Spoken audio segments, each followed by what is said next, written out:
नमस्कार, मैं हूं सैयद सुहेल।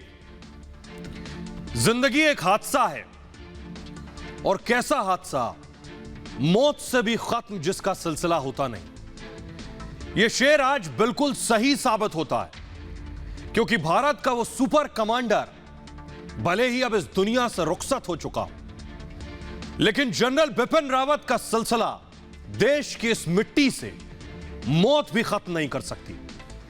जनरल बिपिन रावत सिर्फ एक नाम नहीं है, देश का गर्व है, देश का सम्मान है और हर फौजी का अभिमान है। वो योद्धा जो हमेशा हमेशा के लिए अमर हो गया, और उनके पीछे अगर कुछ रह गया तो वो यादें जिसमें सिर्फ बहादुरी है, सिर्फ देश का सम्मान है और देश का गौरव बसा है। आज दिन भर हादसे की तमाम खबरों के बीच पूरे देश की निगाहें नीलगिरी पर्वत की उसी शिरा पर टिकी रही, जहां आखिरी बार जनरल रावत के चॉपर को उड़ते देखा गया। शाम होते होते वो खबर भी आई जिसके न आने की पूरा देश कामना कर रहा था, कि देश नहीं सुनना चाह रहा था ये खबर। उनके जाने की तस्वीरों से देश का हर वो इंसान जिसने जनरल बिपिन रावत के राष्ट्र समर्पण की कहानी सुनी थी, वो आज टूट गया। या गढ़वाल के एक सामान्य से गांव से निकलकर रायसीना के सबसे ऊंचे सैन्य ओहदे तक पहुंचे जनरल बिपिन रावत उस विभूति पुरुष की तरह जाने जाएंगे, जिन्होंने भारत की सेनाओं को सशक्त करने, ताकतवर बनाने और देश की रक्षा के कर्तव्यों को पूरी निष्ठा से निभाने को ही अपना जीवन माना। नेशनल डिफेंस एकेडमी से अपने सैन्य सफर की शुरुआत करने वाले रावत नहीं रुके। आज दोपहर की उस उड़ान तक, जिसके बाद उनके जाने की दुखद खबर आई, वो चलते रहे एक अभूतपूर्व यात्रा पर, गोरखा राइफल्स के उस जवान के रूप में ही। फिर चाहे ओहदे कितने बड़े हुए हों, जनरल रावत सीमाओं पर पहुंचे तो जवानों का साहस बढ़ाया। दिल्ली से पाकिस्तान के सरपरस्तों को सीधी भाषा में बताया कि हिंदुस्तान पर उठी हर आंख निकाल ली जाएगी। 11 गोरखा राइफल्स से देश के पहले चीफ ऑफ डिफेंस स्टाफ तक, गढ़वाल के गांव से लेकर कश्मीर के ऊंचे पहाड़ों तक, जनरल रावत ने जितना विशाल जीवन जिया, वो हर सैन्य कर्मी के लिए एक प्रेरणा बनकर शाश्वत रहेगा। कश्मीर के उरी में बिपिन रावत, सोपोर में रावत साहब और दिल्ली में जनरल बिपिन रावत बने। बिपिन रावत अब एक अनंत यात्रा पर चले गए, लेकिन न रैंक गई न जनरल रावत का फौजी होना। कश्मीर के एक समारोह में जनरल रावत ने कहा था कि फौजी और फौजी की रैंक कभी रिटायर नहीं होते। जनरल रावत हमेशा याद किए जाएंगे उस शख्स की तरह जिसने पुलवामा के हमले के बाद पाकिस्तान को उसी की भाषा में जवाब दिया, चीन को उसकी हरकतों में नाकाम किया, भारत की तीनों सेनाओं के बीच तालमेल बिठाने के लिए सैकड़ों कामयाब कदम उठाए।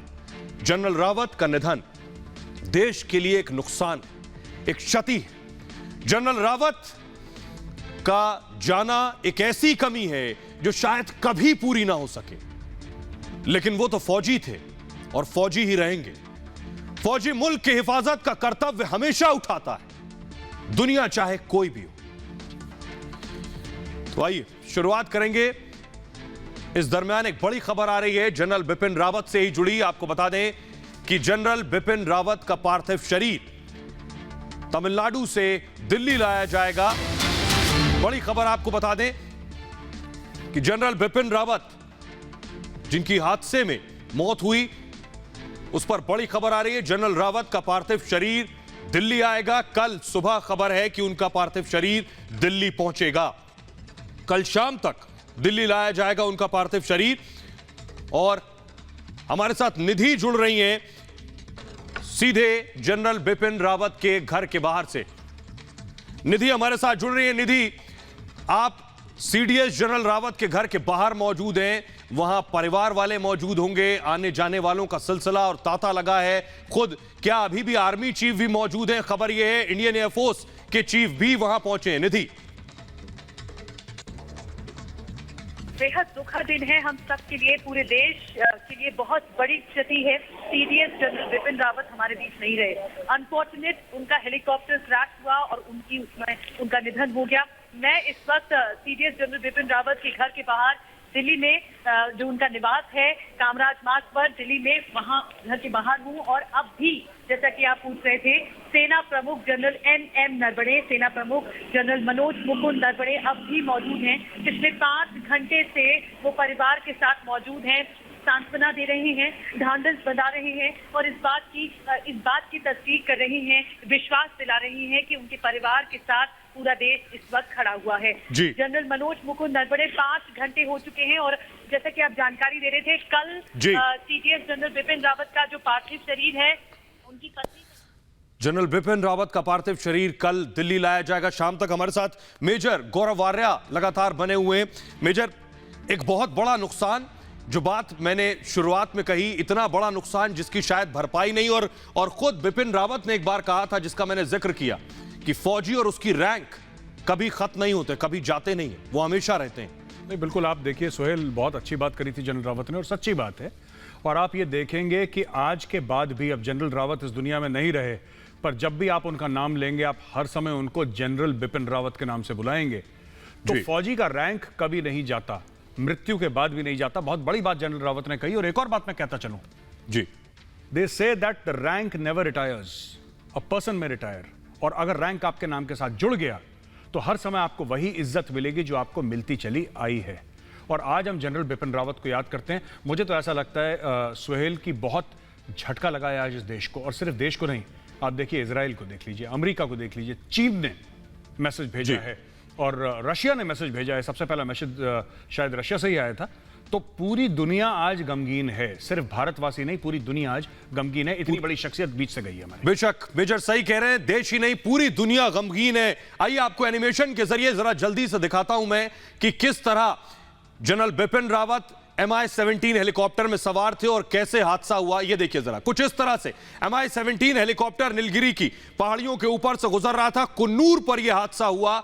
और जिस तरह से एक्सपर्ट्स कहते हैं कि हेलीकॉप्टर में ईंधन इस कदर होता है कि जब हेलीकॉप्टर क्रैश होता है उसके बाद ईंधन की वजह से यह बड़ा धमाका होता है, इसलिए बचना थोड़ा मुश्किल हो जाता है। लेकिन बिपिन रावत आखिर तक डटे रहे। देखिए जरा, डिफेंस कॉलेज विलिंगटन जाना था जनरल बिपिन रावत को। आइए अब आपको बताने जा रहा हूं मैं कौन से वो लोग थे जो इस हेलीकॉप्टर MI-17 में सवार थे। वो कौन कौन से नाम है। जनरल बिपिन रावत यानी खुद सीडीएस जनरल बिपिन रावत इस हेलीकॉप्टर में मौजूद थे। उनकी पत्नी मधुलिका रावत इस हेलीकॉप्टर में सवार थी। ब्रिगेडियर LS लिद्धर जो कि सीडीएस के डीए थे, वो इस हेलीकॉप्टर में सवार थे। लेफ्टिनेंट कर्नल हरजिंदर सिंह जो कि एसओ थे सीडीएस के, वो भी मौजूद थे। नायक गुरसेवक सिंह जो कि पीएसओ थे, वो भी हेलीकॉप्टर में थे, जो शहीद हो गए। नायक जितेंद्र कुमार जो कि पीएसओ थे, वो भी इस MI-17 में थे। लांस नायक विवेक कुमार पीएसओ, वो भी सवार थे MI-17 में। लांस नायक बी साय तेजा और हवलदार सतपाल, ये लोग जो MI-17 में उस वक्त मौजूद थे, जिन्हें बचाया नहीं जा सका। आइए अब आपको दिखाने जा रहा हूं कि किस जगह पर यह हादसा हुआ है। जरा देखिए, सबसे पहले मैं आपको दिखा रहा हूं, ये देखिए नक्शे के जरिए मैं आपको दिखा रहा हूं तमिलनाडु के, फुल स्क्रीन अगर इस नक्शे को मैं दिखाऊं, तमिलनाडु के कुन्नूर में यह हादसा हुआ जहां पर इन 13 लोगों की मौत हुई है। जरा मैं टाइमलाइन दिखाऊं जल्दी से कि किस वक्त निकले थे दिल्ली से। आपको बताऊं, सीडीएस जनरल बिपिन रावत दिल्ली से रवाना हुए थे। दिल्ली से लगभग 9 बजे का वक्त था। सुबह 9 बजे दिल्ली से विशेष विमान से रवाना हुए थे। सुबह 11:30 बजे सुलूर एयरफोर्स स्टेशन पर पहुंचे और 11:45 पर हेलीकॉप्टर से विलिंगटन रवाना हुए। 11:45 पर 12:05 पर हेलीकॉप्टर से अचानक संपर्क टूट गया। सोचिए उस वक्त क्या मंजर रहा होगा। सीडीएस हेलीकॉप्टर में सवार संपर्क एटीसी से टूट गया। उसके बाद आपको बताऊं 12:20 पर कुन्नूर में हेलीकॉप्टर क्रैश हुआ और 1 बजे गंभीर हालत में उन्हें फौरन अस्पताल पहुंचाया गया। 6 बजे के वक्त यह खबर आई कि सीडीएस जनरल बिपिन रावत नहीं रहे हैं। इस बीच आपको बताऊं, आगे बढ़ूं लेकिन उससे पहले आपको बता दूं मेजर, आपसे मेरा एक सवाल है कि जब इस तरह की सिचुएशन हो कि ये हेलीकॉप्टर क्रैश हुआ उसके बाद तमाम तरह की खबरें आई, आपके जहन में भी चल रहा होगा और हमारे भी जहन में चल रहा था कि हमें यह खबर सुनने को ना मिले। जनरल बिपिन रावत बेशक जख्मी हो लेकिन वो फिर से ठीक होंगे, पूरी तरह से हमारे बीच आएंगे। शायद ये जो इंतजार था, जो हम इंतजार करते रहे कई घंटों तक कि बिपिन रावत लड़कर वापस आएंगे, उसके बाद जो ये खबर सुनी, ये किसी शौक से कम नहीं थी। बिल्कुल, हम सब सुन्न हो गए सोहेल, हम सब सुन्न हो गए।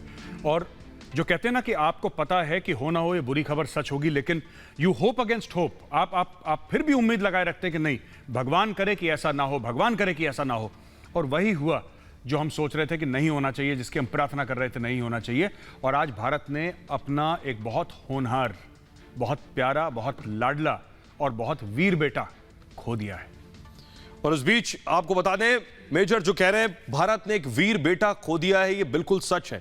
लेकिन खबर इस बीच ये आ रही है, आपको बता दें कि रक्षा मंत्री राजनाथ सिंह उस वक्त से एक्टिव है जैसे ही ये खबर सामने आई थी। हादसे पर सरकार बयान देगी, बड़ी खबर ये है, कल संसद में खुद रक्षा मंत्री राजनाथ सिंह बयान देंगे। और इससे पहले खबर आई थी दोनों सदनों में बयान देंगे रक्षा मंत्री। दिन में खबर आई थी कि आज ही रक्षा मंत्री स्टेटमेंट जारी कर सकते हैं संसद में, लेकिन उसके बाद फौरन वो खुद जनरल बिपिन रावत के घर पहुंच गए रक्षा मंत्री। उसके बाद सीसीएस की बैठक में पहुंचे रक्षा मंत्री। अब खबर यह मिल रही है कि कल दोनों सदनों में रक्षा मंत्री राजनाथ सिंह का स्टेटमेंट होगा।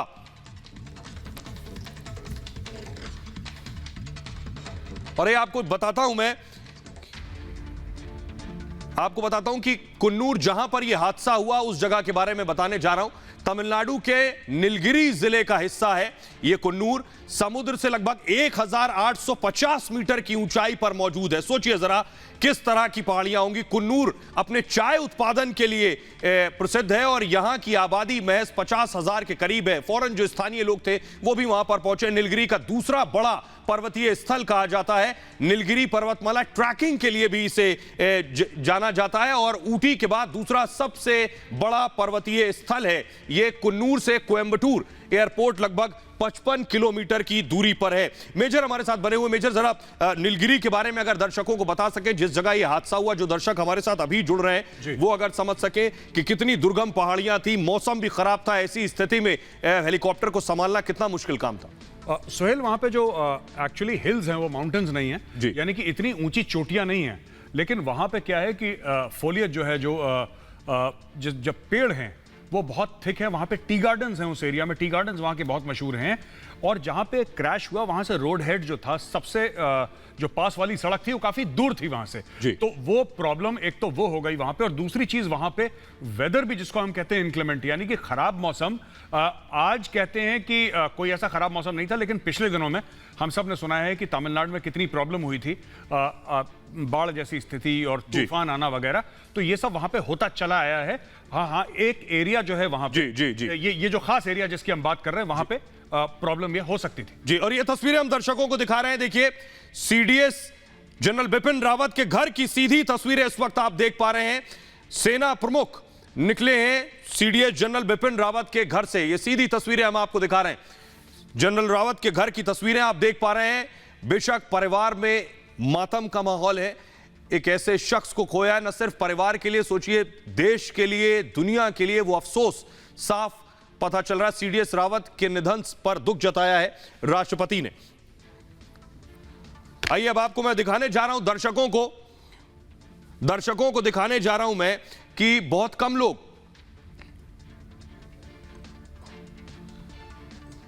लोग ये जानते हैं कि आखिर, आइए आपको वो दिखाने जा रहा हूं, वो तस्वीरें कि आखिर वेलिंगटन की तस्वीरें मैं दिखाऊंगा। वेलिंगटन, जिस जगह पर मेजर जनरल बिपिन रावत जा रहे थे, ये आपकी टेलीविजन स्क्रीन पर अब तक आपने तस्वीरें नहीं देखी होंगी। यही वो वेलिंगटन स्कूल है जहां पर मेजर जनरल रावत जा रहे थे, उनकी पत्नी पहुंच रही थी। इसी जगह उनका लेक्चर था, इस वेलिंगटन में। आइए आपको इसके बारे में बताते हैं, फिर मेजर से पूछेंगे। ये मैं आपको बता रहा हूं, ये तमिलनाडु का एक शहर है जो वेलिंगटन है, जिसका नाम आप बार बार सुन रहे हैं। इस पूरे कस्बे का नाम है नीलगिरी पहाड़ियों में ये वेलिंगटन है। और इसके बारे में आपको बताऊं कि वेलिंगटन कैंट में बाकायदा एक डिफेंस कॉलेज है और उसी जगह जा रहे थे general Bipin Rawat. Defence service staff college है ये, और general Bipin Rawat defence college जा रहे थे। यहीं पर आज इनका लेक्चर होना था। स्टूडेंट्स उनका इंतजार कर रहे थे। बेशक डिफेंस कॉलेज में सीडीएस का लेक्चर होने वाला था, दोपहर 2:45 पर सीडीएस का लेक्चर था। मेजर, अगर आप इसके बारे में बताएं, कहां जा रहे थे? ये जो विलिंगटन स्कूल है, इसके बारे में बताएं। कहते हैं ये आईएमए की तरह ही है, और इसके बारे में और डिटेल अगर आप बताएं। ये Sohail defence services staff college है जी। इसमें आर्मी के जो मेजर रैंक के ऑफिसर, तो आईएमए तो शुरू की ट्रेनिंग होती है, ये थोड़ी सी एडवांस ट्रेनिंग होती है, स्टाफ कॉलेज भी इसको कहा जाता है। तो ये बड़ा प्रेस्टिजियस कैटे ट्रेनिंग इंस्टीट्यूशन है आर्मी का। इनफैक्ट ट्राई सर्विसेज का है, इसमें आर्मी, नेवी और एयरफोर्स सबके लोग आते हैं, इसमें फॉरेन स्टूडेंट्स भी आते हैं, इसमें कुछ पैरामिलिट्री और सीपीओस के भी लोग आते हैं करने के लिए। और ये करियर प्रोग्रेशन के लिए और ओवरऑल एक एक्सपोजर के लिए एक बहुत बड़ा एक ये इंस्टीट्यूशन माना जाता है। और सबसे अगर मैं बोलूं तो कुछ अगर 2-4 इंस्टीट्यूशन हैं आर्मी के, आर्मी में 2500 इंस्टीट्यूशन हैं, लेकिन 2-3 जो सबसे ज्यादा प्रेस्टिजियस है उसमें एक स्टाफ कॉलेज भी है। कॉम्पिटिटिव एग्जाम के जरिए इसमें एडमिशन मिलता है। ऐसा नहीं कि कोई भी चला गया और उसने स्टाफ कॉलेज क्वालिफाई कर लिया, स्टाफ कॉलेज में कोर्स भी कॉम्पिटिटिव एग्जाम के बाद मिलता वही जा रहे थे। इस बीच एक बड़ी खबर है, दर्शकों को बता दें कि जो बात मेजर गोरावारा शुरू में कह रहे थे, देश ही नहीं पूरी दुनिया में शोक की लहर। जनरल बिपिन रावत को खोने के बाद देश में अफसोस तो दिखाई दे रहा है आपको, लेकिन आपको बताऊं अमेरिका ने भी शोक जताया है। जनरल रावत के निधन पर यूएस ने दुख जताया है। न सिर्फ यूएस, आपको बताऊं यूएस के अलावा रूस ने भी निधन पर गहरा दुख जताया है। रूस के अलावा इजराइल ने भी अफसोस जताया है, श्रद्धांजलि दी है। चीन के राजदूत ने भी दुख जताया है। ये जो खबर मिल रही है, ये बता रहा है कि जनरल रावत को चाहने वाले कहां से कहां तक थे। मेजर, मेरा आपसे सवाल यही है कि सिर्फ भारत नहीं, इजराइल भी है, चीन भी है, और रशिया भी है, अमेरिका भी है। जी देखिए, बात यह है कि जिस मकाम पे जनरल रावत पहुंचे थे, पहले तो यहां पे कोई था नहीं, ये देश के पहले सीडीएस हैं, और उन्होंने जो काम करा है आर्मी, नेवी और एयरफोर्स। अब देखिए, चीन के साथ हमारी बेशक $100 बिलियन की ट्रेड है, but fact of the matter is कि हमारे ईस्टर्न फ्रंट पे और नॉर्दर्न फ्रंट पे चीन के साथ झड़प भी हुई है। डोकलाम से शुरू कर लीजिए, फिर लद्दाख पे आ जाइए, अरुणाचल में, हर जगह चीन के साथ हमारी problem line of actual control पे चल रही है। लेकिन जिस तरीके से the Indian army, navy and air force, जिस तरीके से इन लोगों ने अपने आप को कंडक्ट करा है under the leadership of CDS general Bipin Rawat, ये आपका दुश्मन नहीं कहूंगा मैं चीन को, लेकिन जो आपका एडवर्सरी है, जो आपके सामने है, जो आपके खिलाफ खड़ा है, वो भी इज्जत करता है आपको। So this is the character of the man and this is the character of his leadership, कि आपका जो एडवर्सरी है वो भी आपको सलाम कर रहा है। बेशक, आइए आप दर्शकों को बताने जा रहे हैं, हमने आपको बताया कि रशिया, अमेरिका से किस तरह की प्रतिक्रिया आई, लेकिन जैसे ही ये खबर मिली कि जनरल बिपिन रावत नहीं रहे, उसके बाद ट्वीट्स की बाढ़ आई। प्रधानमंत्री नरेंद्र मोदी ने जो लिखा वो आपको बताने जा रहे हैं। उन्होंने लिखा, तमिलनाडु में हुई हेलीकॉप्टर दुर्घटना से बहुत आहत हूं, जिसमें हमने जनरल बिपिन रावत, उनकी पत्नी और सशस्त्र बलों के अन्य कर्मियों को खो दिया है। प्रधानमंत्री का ट्वीट था, ये नहीं, उन्होंने आगे लिखा, उन्होंने जनरल बिपिन रावत एक बहादुर सैनिक थे। प्रधानमंत्री ने लिखा, इसे मूव करेंगे, एक सच्चे देशभक्त, उन्होंने हमारे सशस्त्र बलों और सुरक्षा तंत्र के आधुनिकीकरण में बहुत योगदान दिया है। यह प्रधानमंत्री ने लिखा। सामरिक मामलों पर उनका नजरिया और विचार असाधारण थे। उनके निधन से मुझे गहरा दुख पहुंचा है। ओम शांति। राष्ट्रपति ने क्या ट्वीट किया, मैं आपको दिखा रहा हूं। राष्ट्रपति ने लिखा, निधन की खबर सुनकर गहरा दुख हुआ है। राष्ट्रपति लिख रहे हैं, देश ने एक बहादुर बेटा खो दिया है। सच है कि जनरल बिपिन रावत देश के बहादुर बेटे थे। 4 दशकों तक देश की निस्वार्थ भाव से सेवा की। उनके परिवार के प्रति मेरी संवेदनाएं हैं। राष्ट्रपति रामनाथ कोविंद का ट्वीट आपने देखा। राजनाथ सिंह, रक्षा मंत्री, ने क्या कुछ लिखा, तमिलनाडु में आज एक बेहद दुर्भाग्यपूर्ण हेलीकॉप्टर दुर्घटना में chief of defence staff general Bipin Rawat, उन्होंने लिखा, उनकी पत्नी और 11 अन्य सशस्त्र बलों के जवानों की आकस्मिक निधन से गहरा दुख हुआ। उनका असामयिक निधन हमारे सशस्त्र बलों और देश के लिए एक अपूरणीय क्षति है। आइए, उन्होंने आगे लिखा, जनरल रावत ने असाधारण साहस और लगन से देश की सेवा की थी। पहले चीफ ऑफ डिफेंस स्टाफ के रूप में उन्होंने हमारे और सशस्त्र बलों की संयुक्त योजना तैयार की थी। राजनाथ सिंह ने लिखा, अमित शाह गृह मंत्री ने क्या कुछ लिखा आपको दिखाने जा रहे हैं। देश के लिए बेहद अफसोस का दिन है, गृह मंत्री ने लिखा। उन्होंने लिखा क्योंकि हमने सीडीएस जनरल बिपिन रावत को एक हादसे में खो दिया है। वो हमारे बहादुर जवानों में से एक थे जिन्होंने पूरी लगन के साथ मातृभूमि की सेवा की। उनके अनुकरणीय योगदान और प्रतिबद्धता को शब्दों में बयान नहीं किया जा सकता। मुझे गहरा दुख हुआ है। और विदेश मंत्री एस जयशंकर ने ट्वीट किया, उन्होंने लिखा, सीडीएस जनरल बिपिन रावत और उनकी पत्नी के दुखद निधन पर गहरा दुख है। हमने पिछले कुछ सालों में इसमें एक साथ मिलकर काम किया है और जनरल बिपिन रावत का जाना एक बड़ी क्षति है। आइए, इस बीच बड़ी खबर आ रही है कि कल दिल्ली में शोक सभा होगी। बड़ी खबर इस बीच ये कि और इस शोक सभा में खुद प्रधानमंत्री नरेंद्र मोदी शामिल होंगे। जनरल रावत को इसमें श्रद्धांजलि दी जाएगी, सभी मृतकों को याद किया जाएगा। कल दिल्ली में यह शोक सभा होगी। शाम को उनका पार्थिव शरीर दिल्ली पहुंचेगा। उसके बाद बेशक यह शोक सभा होगी जिसमें खुद प्रधानमंत्री नरेंद्र मोदी पहुंचेंगे।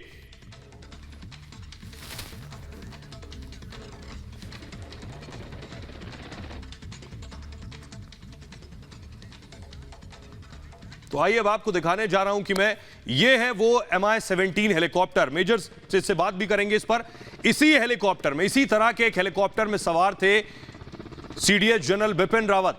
अत्याधुनिक हेलीकॉप्टर, देश की बड़ी बड़ी शख्सियत इस हेलीकॉप्टर में चलती है। इसकी जरा खासियत आपको जल्दी से बता देता हूं। इस हेलीकॉप्टर की खासियत यह कि यह सबसे आधुनिक ट्रांसपोर्ट हेलीकॉप्टर माना जाता है।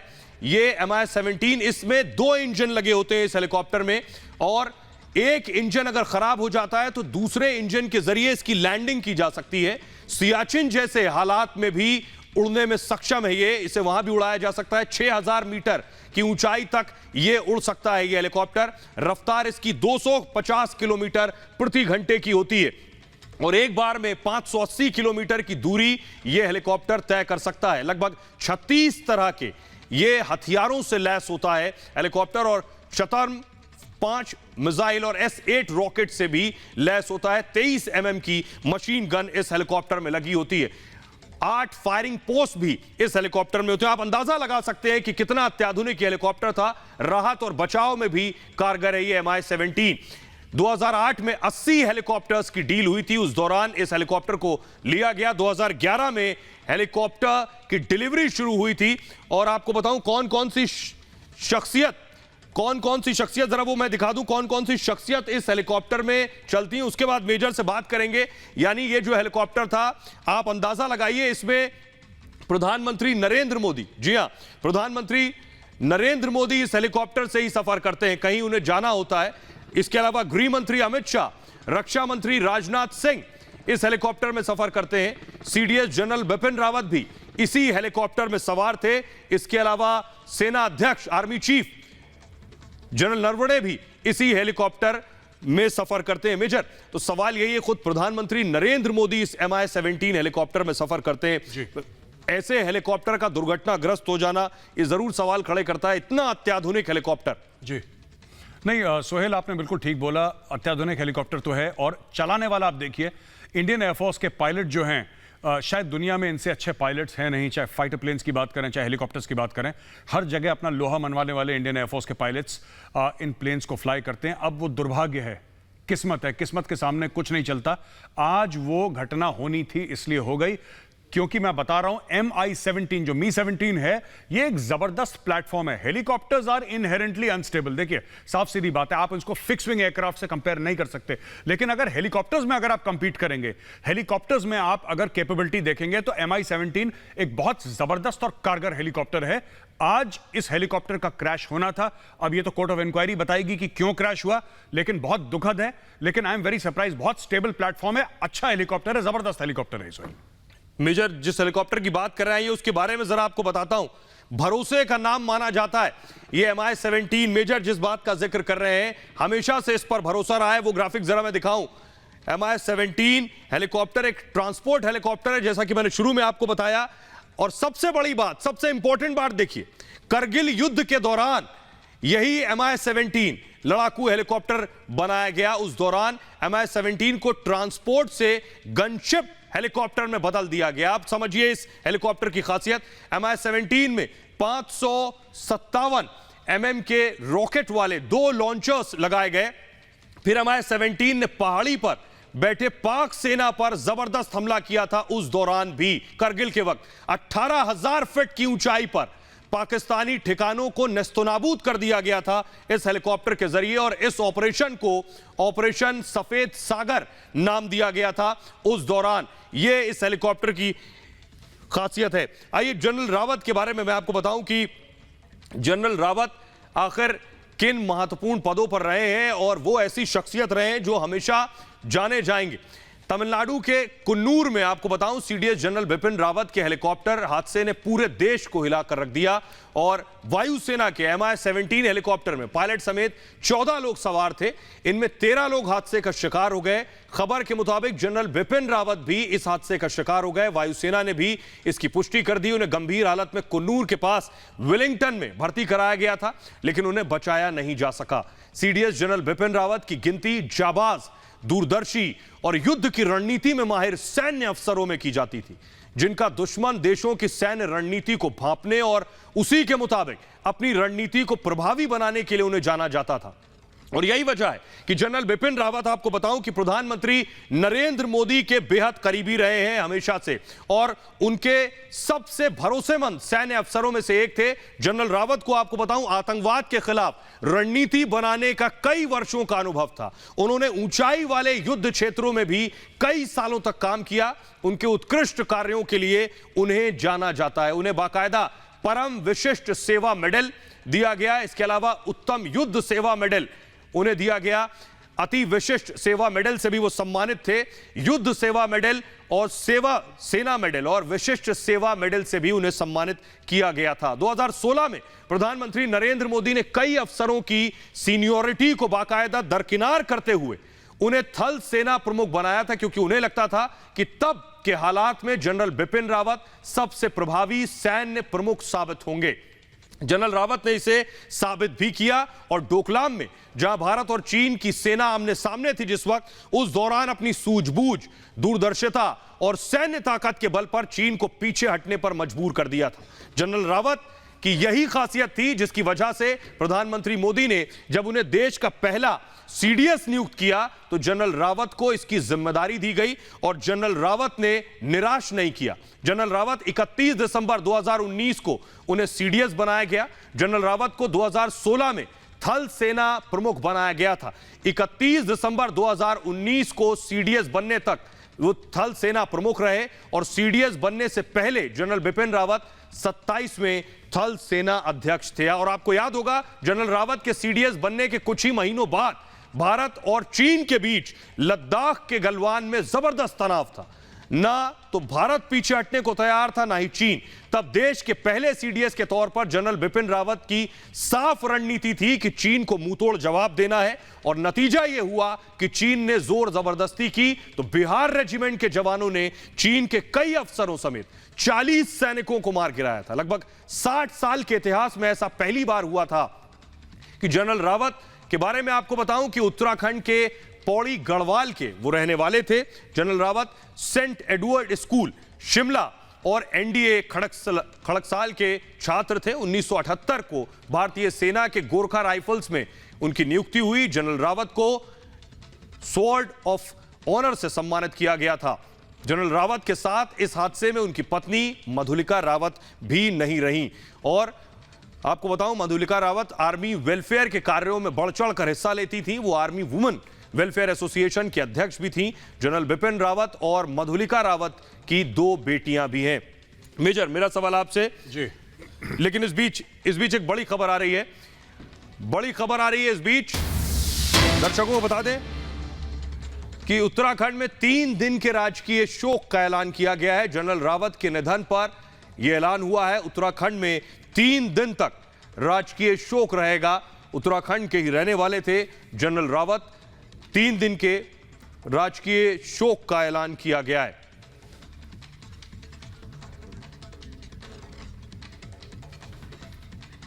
आइए आपको जल्दी से बताते हैं बिपिन रावत के बारे में कि काउंटर इंसर्जेंसी, इस पर मैं सवाल लूंगा मेजर से। काउंटर इंसर्जेंसी के एक्सपर्ट थे, ऊंचे इलाकों में जंग के एक्सपर्ट थे, सर्जिकल स्ट्राइक के हीरो माने जाते हैं जनरल रावत, और ट्रेंड पैरा कमांडोज के जरिए बाकायदा स्ट्राइक की। एलओसी, एलएसी और नॉर्थ ईस्ट में तैनात रहे। उस दौरान एलएसी पर इन्फेंट्री बटालियन की कमान संभाली है। कश्मीर में नेशनल राइफल्स में ब्रिगेडियर रहे हैं। इन्फेंट्री डिवीजन की कमान संभाली है सीडीएस रावत ने। सेना के साउथ कमांड के भी चीफ रहे हैं और आईएमए के स्वॉर्ड ऑफ ऑनर से उन्हें नवाजा गया है। दिसंबर 2016 में 27वें सेनाध्यक्ष बने। दिसंबर 2019 में उन्हें सीडीएस बनाया गया। पहले सीडीएस बनाए गए जनरल बिपिन रावत।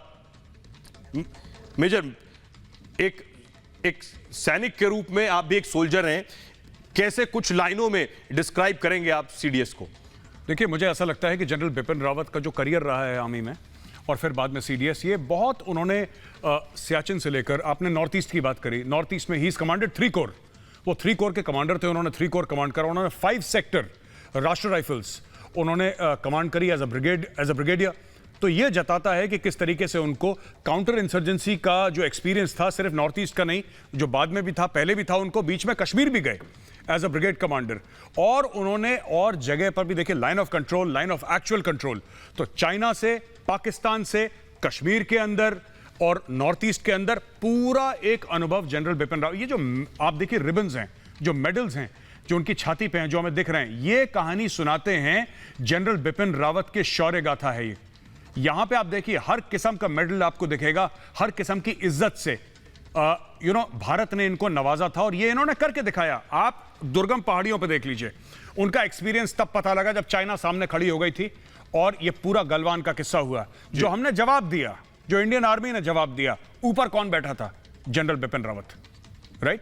आप गलवान का देख लीजिए, आप और भी कोई समस्या देख लीजिए, पूरा जो अग्रेसिव पोस्चर इंडिया ने लिया है, अग्रेसिव पोस्चर, वो कहां से वो कहानी पूरी रची गई, वो प्लान कहां से रचा गया? That was from the office of the CDS, general Bipin Rawat. तो ये दिखाते हैं एक अनकॉम्प्रोमाइजिंग सोल्जर की कहानी है, एक अनकॉम्प्रोमाइजिंग सोल्जर, एक अनकॉम्प्रोमाइजिंग जनरल, जिसको ये पता था कि देश के हित में ये है, चाइना को आगे नहीं बढ़ने देना, चाइना की ईंट का जवाब पत्थर से देना है। चाइना रिस्पेक्ट स्ट्रेंथ, और वो स्ट्रेंथ जनरल बिपिन रावत ने लाइन ऑफ एक्चुअल कंट्रोल में चाइना को दिखाई। सोहेल जी, तो तस्वीरें हम दर्शकों को दिखाने जा रहे हैं, वो तस्वीरें भी जो हादसे के बाद की तस्वीरें आई, वो तस्वीरें भी हम आपको दिखा रहे हैं। लेकिन मेजर, अब सवाल ये है कि जनरल बिपिन रावत ने जो किया उसे देश भूल नहीं सकता है। यानी जो बात हम सुबह से कर रहे हैं, जो दर्शक हमारे साथ अभी जुड़े, उन्हें बताइए सीडीएस का मतलब और सीडीएस क्या रोल प्ले कर रहे थे देश के लिए, कैसे तीनों सेनाओं को जोड़ रहे थे? मेजर जी, सोहेल, ऐसा है कि मैं दर्शकों को बताऊं कि आर्मी, नेवी और एयरफोर्स अपने आप में इंडिपेंडेंट हैं और आर्मी, नेवी और एयरफोर्स खुद अपनी अपनी जंगें लड़ती हैं। नेवी पानी में, एयरफोर्स हवा में और आर्मी जमीन पे। ये हम सब समझते हैं ये बात, आर्मी, नेवी और एयरफोर्स। जनरल बिपिन रावत ने कारगिल कमेटी की जो रिपोर्ट थी, कारगिल कमीशन, उसकी जो रिपोर्ट थी, उसको इंप्लीमेंट करा। उस कमीशन की रिपोर्ट ने यह बताया था कि भारत को सीडीएस की जरूरत है। बहुत पहले बता दिया था, लेकिन वो इंप्लीमेंट नहीं हुई कहानी।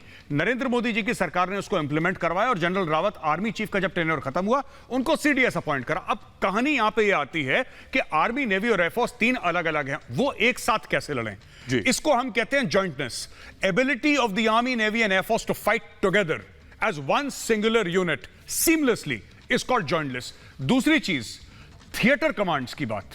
थिएटर कमांड यानी कि एक मुख्तलिफ एरिया, एक अलग एरिया है, उसका चीफ जो होगा, उसका जो हेड होगा, उसके अंडर ही आर्मी, नेवी, एयरफोर्स होंगे। जी, अगर कोई अंडमान निकोबार का अगर हमारा कोई थिएटर कमांड है तो क्योंकि नेवी वाला ज्यादा एरिया है, वो पानी वाला एरिया है, तो वहां पे नेवी का जो जनरल है या नेवी का जो एडमिरल है वहां पे, उसके अंडर पूरी आर्मी भी होगी और एयरफोर्स भी होगी। He will control all the assets, चाहे वो फिजिकल एसेट हो, चाहे वो और किसी प्रकार के एसेट्स हो, सारे एसेट उसके अंडर होंगे। He will be the commander. ये जो रचना रची है पूरी की पूरी जनरल बिपिन रावत ने कि आज से 15, 20, 25, 30 साल के बाद जो जंग होगी वो भारत कैसे लड़ेगा, आओ उसका प्लान आज बनाते हैं।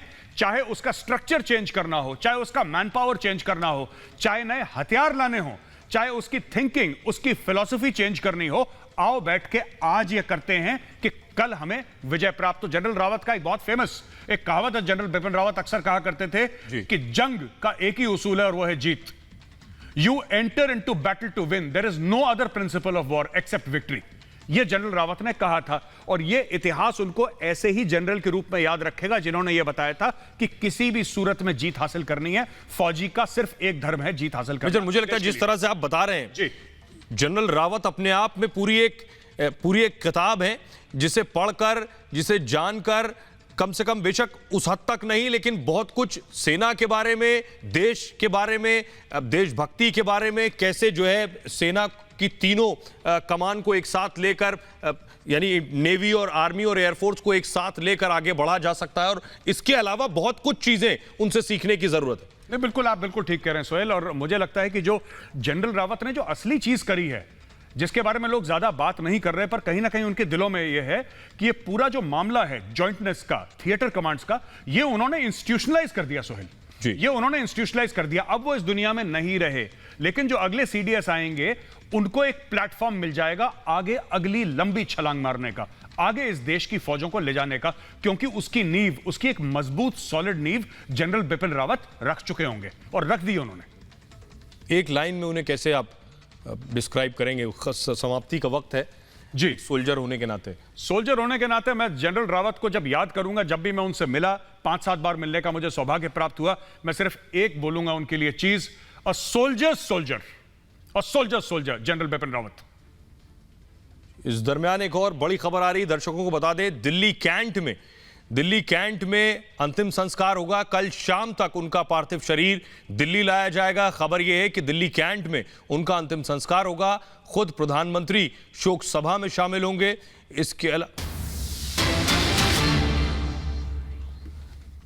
अपडेट खबर में है, आपको बता दूं कि 10 दिसंबर को सीडीएस जनरल बिपिन रावत का अंतिम संस्कार होगा। 10 तारीख को सुबह 11 से 2 बजे के दरमियान अंतिम दर्शन के लिए उनका पार्थिव शरीर रखा जाएगा। दिल्ली कैंट में उनका अंतिम संस्कार होगा और सैन्य सम्मान के साथ उन्हें विदाई दी जाएगी।